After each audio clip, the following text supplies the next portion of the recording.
Sementara itu, saudara, daya beli daging di pasar musiman Ule Karing Banda Aceh menurun sejak memasuki perayaan tradisi megang Lebaran Idul Adha tahun ini. Pasalnya, pemilik khawatir membeli daging akibat isu penyebaran PMK di pasar daging itu. Padahal menurut pedagang, mereka sudah mengantongi surat keterangan kesehatan hewan dan sapi yang dijual dipotong langsung di rumah pemotongan hewan milik pemerintah. Meski sudah memasuki puncak perayaan tradisi megang Lebaran, namun tampak stok daging sapi yang dijual di pasar musiman Ule Karing Banda Aceh masih banyak. Pasalnya, menurut pedagang, daya beli daging megang menurun.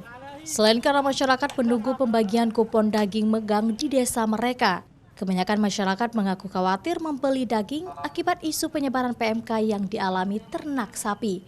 Padahal sejumlah pedagang sudah mengantongi surat keterangan kesehatan hewan dan sapi yang dijual dipotong langsung di rumah potong hewan milik pemerintah.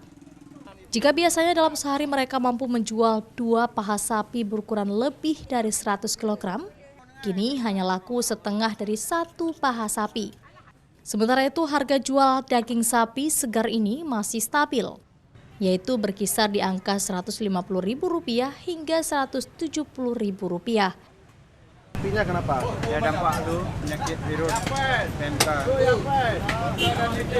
Itu hewan yang kita jual tuh sudah ada surat kesehatan, Pak?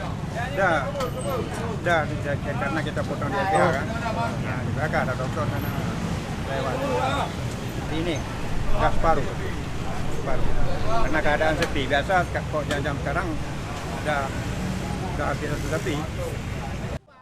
Karena stok sapi terbatas, kebanyakan pedagang di pasar itu menjual daging sapi lokal sehingga harganya masih cenderung tinggi. Nova Mistayanti, Kompas TV, Banda Aceh.